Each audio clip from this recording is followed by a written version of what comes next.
Senator Hogg. Thank you, Madam President. Would I be in order for a point of personal privilege? You're in order, Senator Hogg. Thank you, Madam President, colleagues in the Senate. Apologize for not being here yesterday. Had a prior commitment to speak at a forum at Drake University, but wanted to update us on where we are on the continuing unfolding scandals, because I know not everybody's been able to attend the oversight hearings and not everybody's been able to follow all the news. So, a few things. First, it was interesting when Governor Branstad challenged Senate Democrats to open up our emails on Monday. That was kind of interesting to see the governor of the state of Iowa do that. And of course, my first reaction was, Governor Branstad, come on up here on the floor. I've got my chair here. I've got my computer. You bring your computer. I'll have my computer, and we can look at each other's emails. That was my initial reaction. But then upon further reflection and seeing the comments of our secretary about why that wouldn't be right, I realized that was the wrong strategy.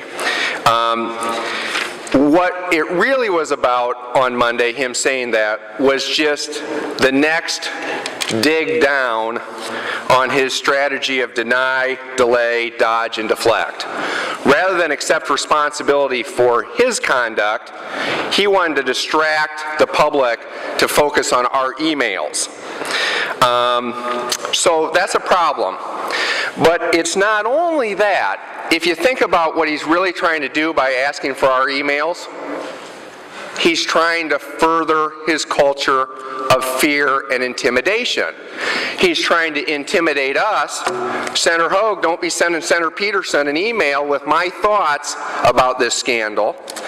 But even worse, he's trying to intimidate the citizens of Iowa from communicating with us. And that's wrong, and I would just say this: if there's a senator in this chamber who is planning on sharing his or her emails with Governor Branstad or Danny Carroll at the Republican Party, I think you owe it to your constituents to stand up and let the public know that, so that they know if they email you, that email is going to be shared with Governor Branstad or Danny Carroll. So I would just urge members, if that's what you want to do, stand up and let Governor Branstad, let Danny Carroll, and let the public know that you're going to be sharing your emails. Now, yesterday, very significant hearing at the Government Oversight Committee, which I was not able to attend, but thanks to modern technology, I was able to watch on YouTube. And I have now done that.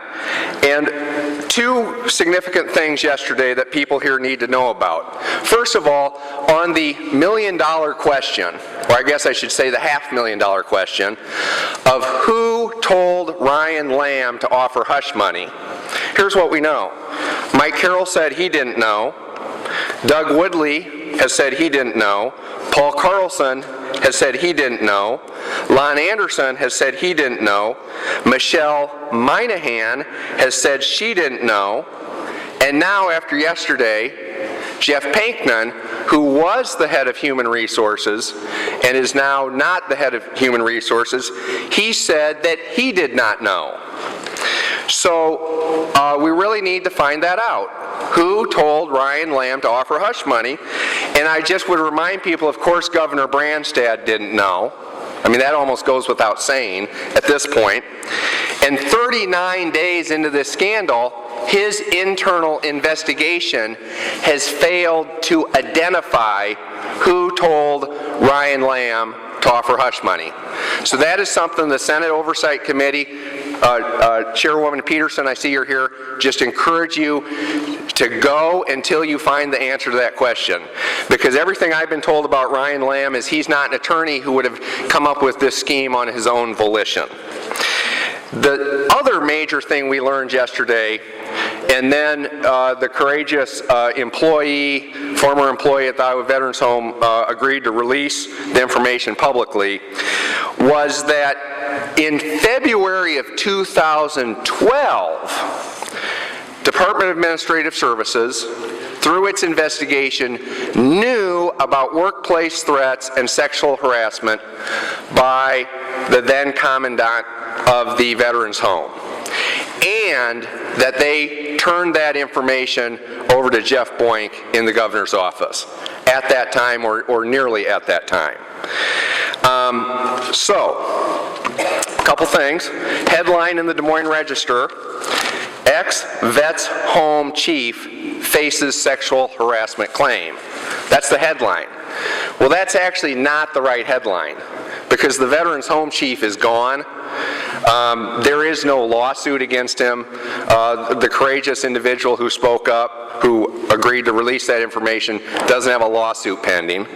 What is the headline is that we now know that Governor Branstad took no action on workplace threats and sexual harassment at the Iowa Veterans Home for over 19 months.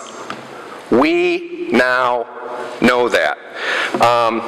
And I just want to remind the body of my previous point of personal privilege on the Veterans Home.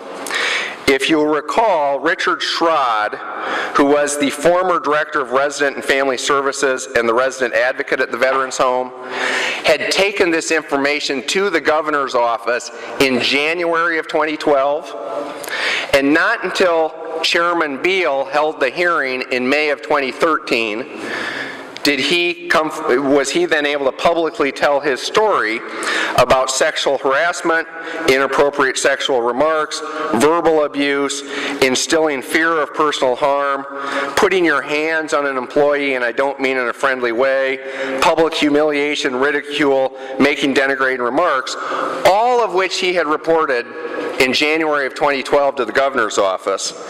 And then he asked that question. What absolutely baffles so many people is why. Why has Governor Branstad and or his people not taken any action?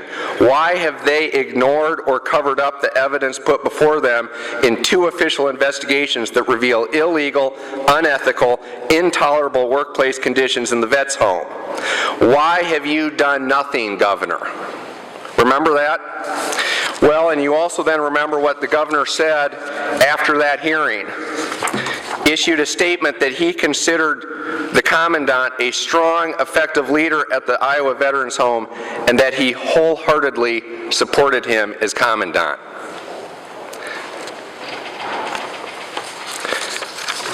It's not acceptable, colleagues.